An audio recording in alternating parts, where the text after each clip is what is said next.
Hola, ¿cómo están futuros colegas? Vamos a arrancar entonces a hacer la continuación de lo que hemos estado hablando, que es básicamente estudiar la neuroanatomía aplicada a la semiología, en este caso a la semiología neurológica.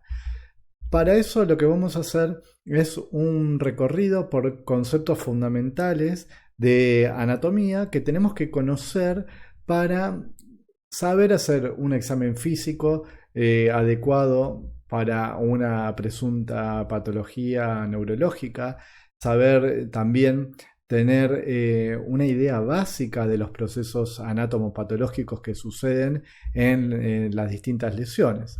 Y vamos a comenzar con la primera lesión que podemos comenzar a describir y que les va a servir mucho para el resto del cursado, de la carrera, que es la clasificación básicamente de las lesiones de la vía corticoespinal. Esta vía corticoespinal, que ya vamos a hacer un repaso, se dividía básicamente en dos, y esto clínicamente nos va a servir mucho, que son las lesiones de la motoneurona inferior y de la motoneurona superior.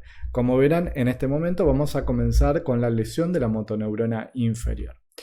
¿Y cuál era la vía córtico-espinal? Bueno, como el nombre lo dice, vía córtico-espinal. O sea que va a ir de la corteza cerebral, específicamente de la corteza motora, como vemos acá, aunque, y esto lo aclaro, si bien es un contenido más avanzado, más de posgrado, no se piensen que la vía córtico-espinal solamente es un pequeño haz de neuronas que van de un punto de la corteza hasta el asta anterior de la médula espinal, sino que es mucho más compleja la conformación de la vía corticoespinal. Pero vamos a hacer vamos a tomar una licencia en este sentido y vamos a figurarnos que la primer neurona, o sea, el soma neuronal, está en la corteza cerebral. Esta va a pasar por la cápsula interna a medida que va descendiendo y va a seguir su vía y va a decusar a nivel del tronco cefálico, al nivel de las pirámides vulvares, hacia el lado opuesto. Acordémonos que aproximadamente el 80% de las fibras decusa, el 20% conforma lo que sería el haz directo, pero en definitiva todas terminan decusando porque este haz directo termina decusando en sus respectivos niveles. Y acá en el asta anterior de la médula espinal va a hacer sinapsis estas neuronas con otras neuronas que son las llamadas motoneuronas alfa, donde tienen su cuerpo neuronal en el asta anterior y van a ir por el nervio raquídeo hasta los tejidos dianas, que en este caso son las fibras musculares, específicamente el tejido musculoesquelético o el tejido muscular estriado. Entonces, esta de manera muy resumida es la vía corticoespinal y tenemos dos niveles a estudiar para poder hacernos una idea de qué es lo que tenemos que prestar atención. Bueno, sabemos que vía córtico se refiere a corteza y espinal se refiere a médula espinal. Entonces ya sabemos que la vía córtico-espinal va de la corteza hacia la médula. Si estuviera ordenado de manera diferente, como espino tectal o demás, que demás haces que ustedes seguramente recordarán, está conformado por fibras que van de la médula hacia centros superiores. Entonces, la vía córtico-espinal va de la corteza a la médula, eso siempre recuérdenlo. Y tienen que recordar que hay dos neuronas. De manera esquemática podemos ver a nivel clínico que tenemos una primer neurona que es cortical, ¿sí? Y una segunda neurona que es medular. Bueno, ¿por qué es importante esto? Porque las lesiones, las injurias que sucedan a partir del nivel que marcan las neuronas van a tener un comportamiento clínico distinto. ¿sí? Entonces, esta línea básicamente lo que marca son las lesiones de la motoneurona superior o las lesiones de la motoneurona inferior, que son lesiones que se comportan de manera distintas, como les digo. ¿A dónde se puede lesionar?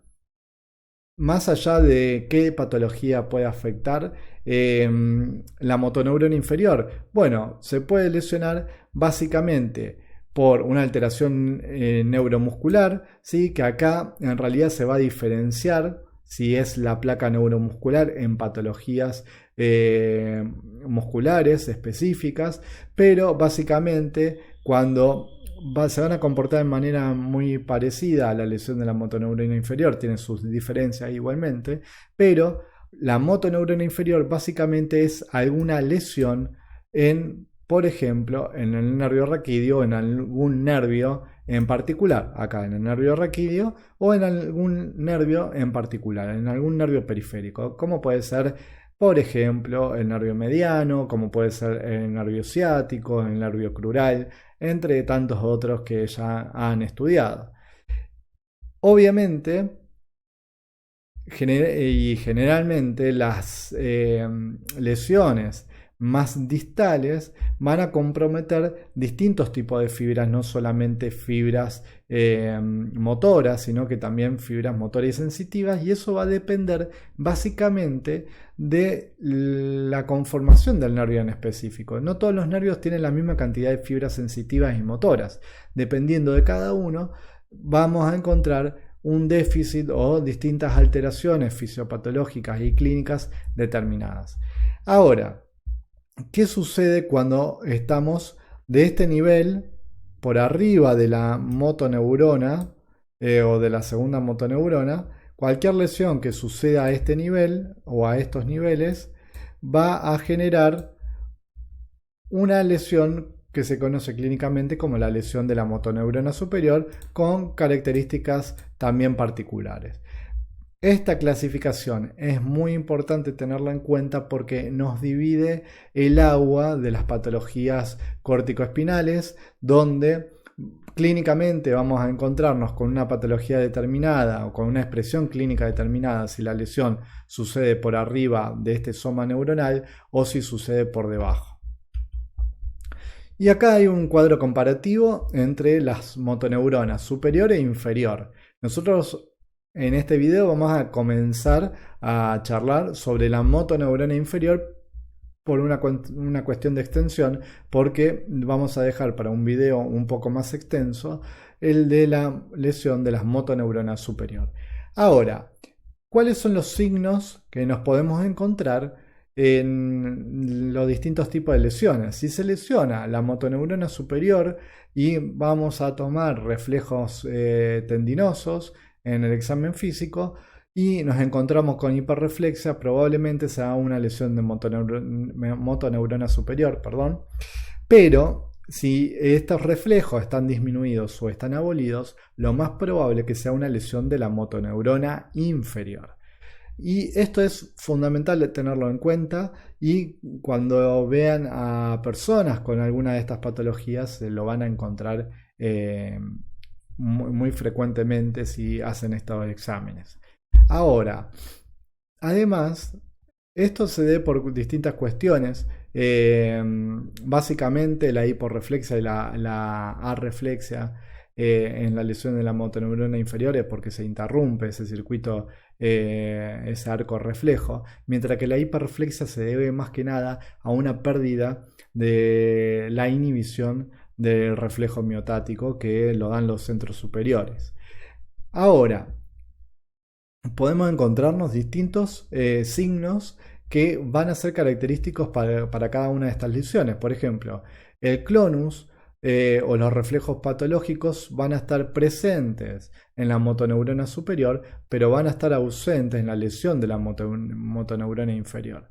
La atrofia muscular, esto varía y va a estar más dependiente del uso o de la falta de uso cuando hay una lesión de la motoneurona superior, mientras que la atrofia muscular en la motoneurona inferior, o sea, cuando hay un músculo denervado, aparece con mayor rapidez.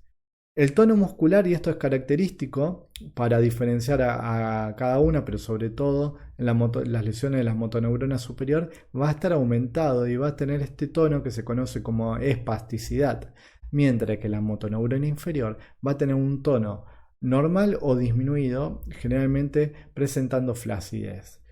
Y además va a presentar otros signos que son más o menos constantes dependiendo de cada lesión y dependiendo básicamente en dónde esté localizada anatómicamente la injuria en el sistema nervioso.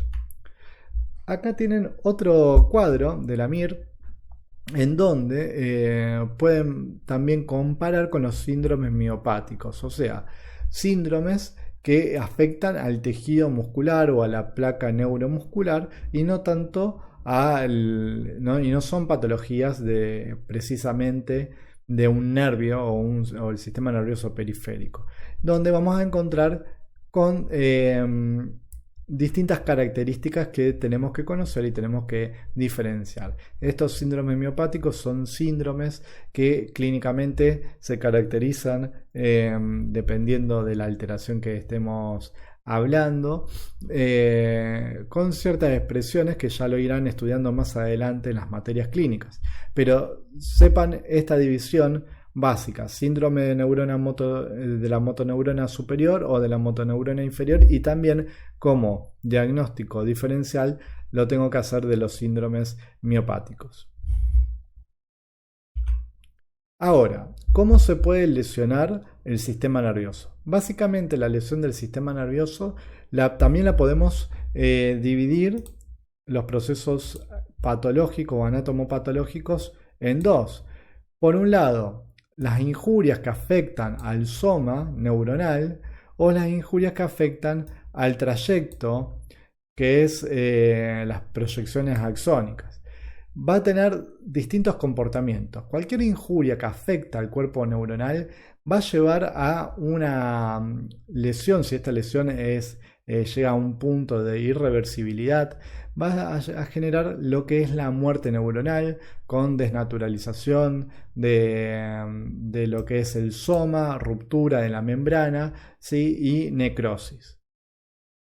Pero una lesión que afecte la proyección distal o los axones, que genere una afección acá, va a llevar básicamente un proceso anatomopatológico dependiendo de la lesión, la prolongación, la intensidad de la misma, tanto a nivel distal como a nivel proximal del punto de la lesión. Y esto lo vamos a ir estudiando porque es algo a tener en cuenta.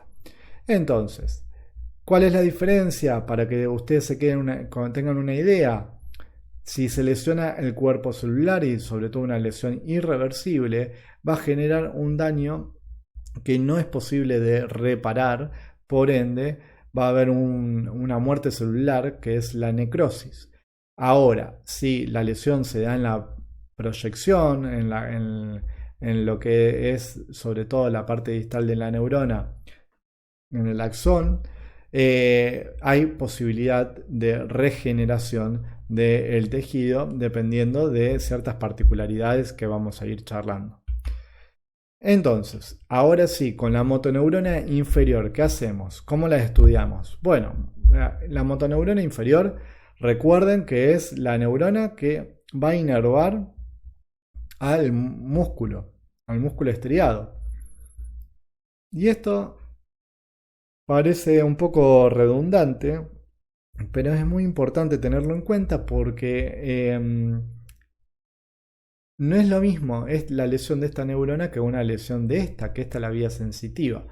El cuerpo neuronal en la motoneurona está en el asta anterior, o sea, en la sustancia gris asta anterior de la médula espinal, mientras que en la neurona sensitiva vamos a encontrar el cuerpo neuronal en el ganglio de la raíz dorsal. ¿Sí? Y esto es importante también tenerlo en cuenta. Sabemos que una lesión de un nervio periférico va a generar un grado variable de lesión de fibras tanto sensitivas como motoras, dependiendo de cómo esté conformado ese nervio. Básicamente, la motoneurona inferior, su cuerpo neuronal está en el asta, entonces sale por el nervio raquídeo y va conformando los distintos nervios para darle inervación al tejido muscular. ¿Y cómo es la anatomía de un nervio? Bueno, la anatomía del nervio básicamente es un conjunto de haces de fibras nerviosas que van a estar confluyendo a través de tejido conectivo. Y esto es importante, la relación entre el tejido conectivo y el tejido nervioso, porque el tejido conectivo va a ser muy importante para el sostén de la función nerviosa e incluso el sostén mecánico que tenga este tejido. Y nos vamos a encontrar con un tejido conectivo periférico que va a estar empaquetando a distintas haces de fibras nerviosas, que este tejido tiene las características que es bastante resistente, sobre todo a los estiramientos, y que se denomina epineuro, que lo vemos acá en este corte histológico. El epineuro va a estar por fuera rodeando todo lo que es a ese nervio, ¿sí? Ahora, por dentro vamos a encontrar otros dos tipos de tejidos conectivos, que es el perineuro, que básicamente el perineuro está en toda esta zona, que está entre los distintos haces que se van formando y que básicamente tiene una función, es mucho más laxo que el epineuro y tiene la función de, sobre todo, de permitir la irrigación de las fibras nerviosas. Y un poco más interno ya, empaquetando distintos haces de fibras, nos vamos a encontrar al endoneuro. Entonces vemos que la anatomía del sistema nervioso periférico es bastante compleja, la de los nervios, donde hay una relación directa entre el tejido nervioso y el tejido conectivo, y que esta relación va a ser muy importante a la hora de estudiar tanto los procesos anatomopatológicos que suceden en las distintas lesiones, pero también los potenciales regenerativos que pueden tener estos tejidos, obviamente con las limitaciones que tiene el sistema nervioso para esto. Pero sepan que este tejido conectivo y las distintas capas que vemos acá son muy importantes a la hora de estudiar las lesiones. Si vemos acá, la vascularización es muy delicada, en donde vamos a encontrar los vasa nervorum, que son vasos arteriales y senos venosos también muy chiquitos, muy pequeños, y que está encargado de generar una buena irrigación a las distintas fibras nerviosas. ¿Qué es lo que sucede? Si por algún motivo se genera algún déficit en la circulación sanguínea por cualquier tipo de noxa que lo genere, va a llevar a un proceso de sufrimiento nervioso, ¿sí? El tejido nervioso necesita de este aporte de nutrientes y de oxígeno y de lavado de desechos metabólicos, y cualquier factor que lo altere va a llevar a una lesión que, si se mantiene en el tiempo, puede generar procesos patológicos por ejemplo, procesos inflamatorios agudos, inflamatorios crónicos, fibrosis y demás, y eso termina llevando a una alteración de la conducción nerviosa. Y esto es algo a tener en cuenta, ¿sí? Sobre todo las patologías que se dan por compresión son bastante frecuentes, donde una compresión tal vez proximal, como se puede dar en el plexo braquial a nivel de la columna cervical o del desfiladero torácico, por ejemplo, nos encontramos que genera genera una sintomatología y signos distales, o sea que la alteración neurofuncional de este nervio periférico puede estar afectándose por una compresión proximal y llevando a que todo el nervio, hasta su extremo distal, esté comprometido. Y ustedes se preguntarán, bueno, ¿cómo estudiamos las lesiones del sistema nervioso periférico? Bueno, antes de hablar de la clasificación clásica de las lesiones del sistema nervioso periférico, les muestro este tipo de analogía que me parece que ayuda al entendimiento, que es el tipo de lesión. Dependiendo de cómo sea la lesión, se puede generar un bloqueo de la conducción fisiológica, que a veces es un bloqueo de, acá lo denominan de tipo A, en donde hay un bloqueo local de la conducción. O sea, imagínense que ustedes están en un tranvía acá y hay algo que se altera. Le sacan acá el cable donde tiene que hacer contacto y la conducción se ve dificultada por eso en el tranvía. Hay una interrupción de la circulación intraneural, ¿sí? Y por eso genera un bloqueo metabólico. O sea que esa microcirculación que veíamos acá se ve alterada y empieza a generar una alteración metabólica, llevando a que esta corriente que tendría que pasar por este cable del tranvía no suceda adecuadamente. Y eso lleva a distintos signos y síntomas a tener en cuenta.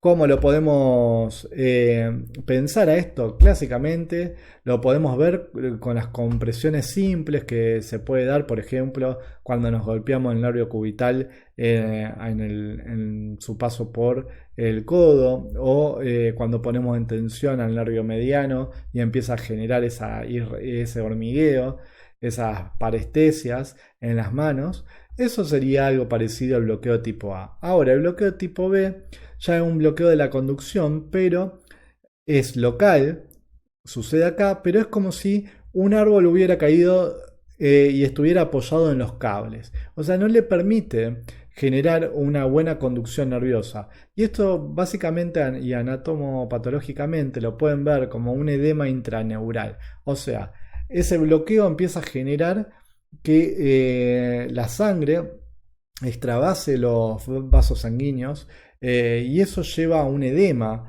a nivel del tejido neural, también generando bloqueo metabólico y aumento de la presión endoneural. Entonces acá ya el nervio está sufriendo con mucho más énfasis. Y básicamente, como vemos acá los obreros pueden reparar rápidamente el cableado para que el tranvía siga la conducción, mientras que acá ya necesitamos llamar más gente, ¿sí? Y esto necesita unas horas más de proceso para restablecer la conducción. Pasa lo mismo acá. La recuperación ya tarda en algunos días o semanas cuando tenemos algún tipo de estas lesiones. Ahora, vamos sí con la clasificación más clásica o las clasificaciones más clásicas de la lesión del sistema nervioso periférico o del nervio. Bueno, podemos encontrar la clasificación de Seddon o de Sunderland, en donde nos vamos a encontrar la más frecuente, con lo que recomiendo estudiarlas por una cuestión de que tiene más aplicación clínicas, es la primera, en donde vamos a encontrar un término que se llama neuropraxia, ¿sí? Que es el primer nivel donde se genera un bloqueo local de la conducción, acá de la conducción del nervio, y acá se genera una lesión sensitivo-motora. Básicamente, esta lesión es reversible y genera una lesión localizada de la mielina. O sea que acá esa vaina de mielina que está recubriendo el nervio tiene una lesión. Es como si en el tranvía, si seguimos con el ejemplo del tranvía, hay un par de rieles que están, un segmento de los rieles que están, o de los durmientes que están descalzados, por ejemplo, y hay que arreglarlos, ¿sí? Bueno, esa lesión localizada de la mielina es lo que va a llevar a los signos y síntomas que podemos encontrar en este tipo de lesiones. la continuidad del axón está preservada, o sea que acá no hay una pequeña alteración de esto, pero en realidad el tranvía está bien, no pasó nada. Y la conducción puede seguir, solamente que hay que solucionar esto.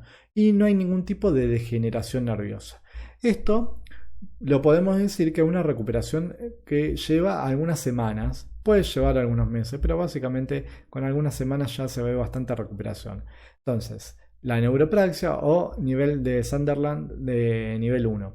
Después tenemos la axonotmesis, ahí está, en donde ya es un nivel 2, hay una desaparición de la conducción nerviosa a nivel de la lesión, ¿sí? Y más allá, fíjense acá cómo lo grafican.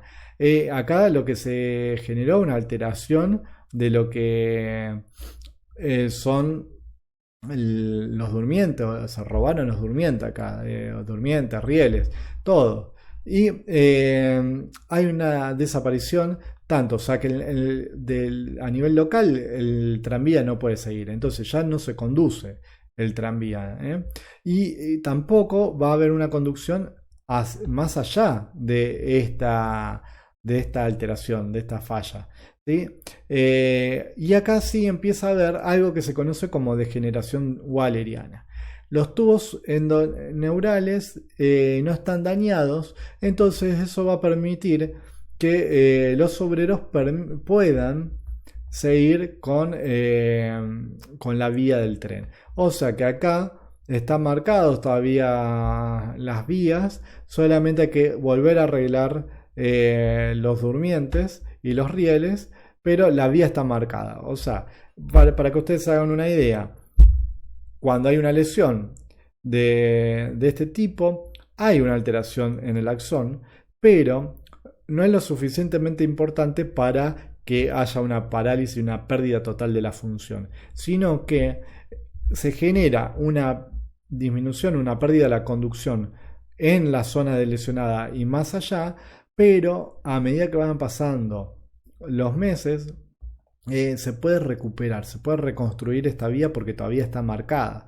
¿Sí? A eso se refiere con los tubos endoneurales, que no están dañados. La recuperación tras la regeneración axonal, con una orientación correcta, las fibras en los tubos endoneurales están preservados, hay una inervación correcta de los efectores, o sea que acá no generaría secuelas en los tejidos diana. También acá en este tipo de lesiones, fíjense que estamos en un grado 2 de Sunderland, podemos encontrar un grado 3 en donde ya puede pasar otra cosa, puede haber una lesión de los axones y lleva a una desaparición de la conducción nerviosa también a nivel de la lesión y más allá. Todo depende del grado y de la intensidad de la lesión. Hay una desaparición de la continuidad axonal y endoneural, o sea, ya acá fíjense, las vías están cortadas, no hay manera de poder arreglar los durmientes porque acá le tiraron una bomba, parece un asteroide, no sé qué cayó acá, que generó que las vías estén destrozadas. O sea que este cabo del nervio y este cabo del nervio, si hacemos la analogía de que estos son nervios, tiene un pozo en el medio, entonces va a ser mucho más difícil que se pueda seguir conduciendo la información porque el tejido le va a dificultar o se le va a dificultar volver a generar una vía neural o regenerar esta vía neural o regenerar esta vía como vemos acá en el tranvía. Los conductos endoneurales, que son los que guían a las fibras nerviosas para volver a tener conectividad, están dañados y puede haber una cicatriz que obstaculiza muchas veces esta información, esta conducción nerviosa, y esto es de mal pronóstico. Entonces nos encontramos primero con una lesión neuropraxia en donde hay un bloqueo momentáneo a la conducción, dependiendo de la intensidad tenía mayor o menor tiempo de recuperación, pero acá no había ningún tipo de degeneración waleriana, ni mucho menos. Ahora, la axonotmesis, ya sí hay una alteración tanto de la conducción, porque acá el axón sí está afectado. Fíjense, neuro, en donde la conducción, el axón no está afectado, sino que está afectado la vaina de mielina, mientras que la axón sí marca una afectación del axón. Y esto va a tener dos grados. En un grado va a haber tubos endoneurales que me permite la regeneración, o sea, la reconstrucción de las vías, y por otro lado puede ser que la lesión sea tan grande que ya no me permite reconectar la misma vía. Ahora sí, vamos al último estadio de Sedon, que es la neuromesis, que Sunderland lo clasifican como 4 y 5. ¿Qué podemos encontrar acá? Nos podemos encontrar con que hay una desaparición de la conducción nerviosa a nivel de la lesión y más allá, o sea, parecido a los niveles anteriores, pero además hay una desaparición de la continuidad axonal y lesión del endoneuro y el perineuro, pero el epineuro está intacto, o sea que todo lo de adentro perdió continuidad, pero sigue habiendo un epineuro, o sea, a simple vista pareciera que el nervio está intacto.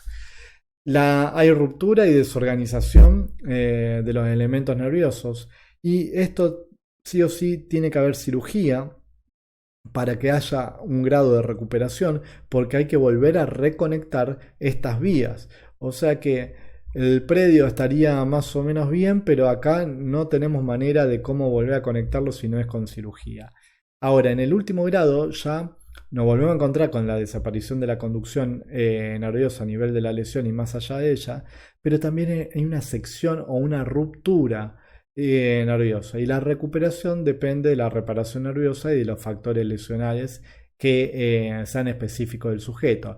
Y acá nos vamos a encontrar con que básicamente los nervios se van a recuperar y se van a intentar de reconectar como puedan. Y esto lleva también a muchas complicaciones que hay que tener en cuenta a la hora de rehabilitar. Pero ustedes quédense con que hay básicamente tres clasificaciones, o sea, o tres estadios de lesión según Sedon, 5 según Sunderland, en donde encontramos la neuropraxia, la axonotmesis y la neurotmesis. Y dependiendo del tipo de lesión, va a haber un pronóstico distinto y nos vamos a encontrar con signos y síntomas distintos. Y recordemos, y esto es fundamental que ustedes lo tengan en cuenta, es la anatomía básica de la médula espinal. Esto lo tienen que repasar, no pueden presentarse sin conocer la anatomía básica de tanto de la columna vertebral como de la médula espinal, donde encontramos los distintos segmentos de la médula espinal, que hay una relación entre el contenido y el continente, ¿sí? Y que esta relación va a ser muy importante. Además, recuerden que a nivel de L1 L2 comienza esta cola de caballo, el cono medular termina acá, y esto va a ser también importante para estudiar distintas lesiones según el nivel de afectación o de injuria que haya en esa patología. Entonces, según el nivel, va a afectar o va a generar una clínica específica. Y a nivel medular nos encontrábamos con esta H de sustancia gris con una asta posterior y una asta anterior que conformaban el nervio raquídeo. Y esto se lo muestro ahora también para que refresquen la anatomía, la imagen anatómica, porque va a ser muy importante para distintos procesos patológicos en rehabilitación, no solamente del propio nervio, sino procesos patológicos del continente, ¿sí? Como puede ser a nivel discal, como puede ser a nivel del cuerpo vertebral o de alguna patología específica del macizo apofisario. Y vemos también a recordar cómo está protegido este sistema central, que es la médula espinal, a través de sus meninges, que tenemos la dura madre, la aracnoides y la pía madre, y esto se va a continuar por los nervios periféricos. Es una continuación de estas meninges con lo que ya vimos del tejido conectivo de nervio periférico, que es el epineuro, el perineuro y el endoneuro. Como les decía, a nivel de la médula espinal nos encontramos con una conformación específica de cada segmento medular. Esta conformación específica va a ser importante que la tengamos en cuenta y que tengamos en cuenta cómo es la conformación de las fibras más inferiores nerviosas que conforman la cola de caballo, como vemos acá, ¿sí? Recuerden esta imagen que a nivel del cono medular termina a nivel de L2 y va por debajo vamos a encontrarnos con la cola de caballo. Los nervios raquídeos, que ya lo sabrán, acá siempre tengan en cuenta la inervación que van a dar cada uno de los nervios, los plexos que van a conformar, ¿sí? Y las distintas raíces, que por acá va a llegar la información en el asta posterior para los centros superiores de todas las funciones que tienen que ver más con la sensibilidad, y en el asta anterior con la inervación motora. Ahora eso ya lo vamos a ver un poco más adelante. Recordemos siempre la relación entre el contenido y el continente también a nivel del nervio raquídeo. Acá hay algo fundamental y se lo van a encontrar muy frecuentemente, en donde la columna vertebral o patologías de la columna vertebral tienen un impacto y una lesión sobre el sistema nervioso, y eso se debe muchas veces por este conflicto entre el continente y el contenido. Por ejemplo, las estenosis foraminales que se pueden ver en algunos pacientes por procesos artrósicos, hay que tenerlos en cuenta, ¿sí? Recordemos también y saquemos desde ahora que no necesariamente estos procesos van a dar dolor, muy frecuentemente lo dan, pero recuerden que el dolor es un proceso mucho más complejo, que no solamente por tener lesiones o tener a una persona, un paciente que tenga algún tipo de estas lesiones, quiere decir que le tiene que doler, ¿sí? A veces son datos a tener en cuenta y es una cuestión ocasional, incluso muchas veces se descubren de manera casual este tipo de lesiones. Pero es verdad que cuando el compromiso es muy grande y el conflicto es muy grande, sí generan déficit nerviosos, y entre ellos pueden generar la experiencia del dolor. Recordemos también, al estudiar semiopatología, las láminas de Rexit a tener en cuenta, ¿sí? Las distintas láminas, sobre todo cuando estudien la vía termoalgésica, y también recordar las distintas por donde las distintas funciones sensoriales viajan, se trasladan hasta los centros superiores, donde tenemos un cordón posterior, donde está predominando las fibras sensoriales del tacto fino, la vibración y la presión, fibras anterolaterales como el dolor y la temperatura, y en el cordón anterior lo que es el tacto grosero, ¿sí? Esto es importante porque dependiendo si hay una lesión que afecta a alguno de estos cordones, ustedes van a saber después cómo hacer el examen físico, qué pueden esperar en el examen físico, o hacer el camino inverso. Dependiendo de lo que ustedes encuentren en el examen físico, pueden deducir o inferir dónde estaría la lesión. Y cuestiones a tener en cuenta para todo examen físico: el arco reflejo, cómo se conforma ese circuito, porque va a ser base fundamental para el examen clínico neurológico, donde nosotros podamos generar una respuesta motora involuntaria por este arco reflejo, y dependiendo de las características de este arco reflejo nos puede orientar a una patología u a otra. Entonces, nos encontramos que hay un reflejo miotático en donde vamos a utilizarlo en la clínica para saber, por ejemplo, si hay algún grado de lesión de la motoneurona inferior, como habíamos visto.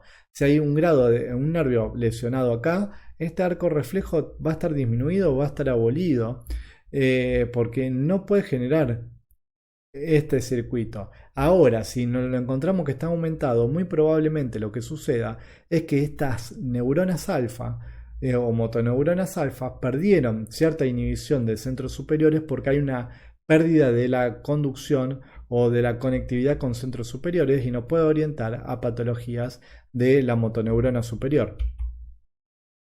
Acá tienen los distintos reflejos tendinosos que se utilizan en clínica: reflejo bicipital, supinador, tricipital, rotuliano o el aquiliano, y nos va a estar indicando las distintas segmentos medulares que estamos evaluando. Y recordemos también siempre algo de fisiología básica, como el reflejo extensor, el reflejo flexor en la fisiología, porque esto también va a ser en gran parte, van a estar influenciados por los distintos procesos patológicos, sobre todo cuando hay alteraciones en lo que es las alteraciones superiores. Ahora, nosotros podríamos ver lo que es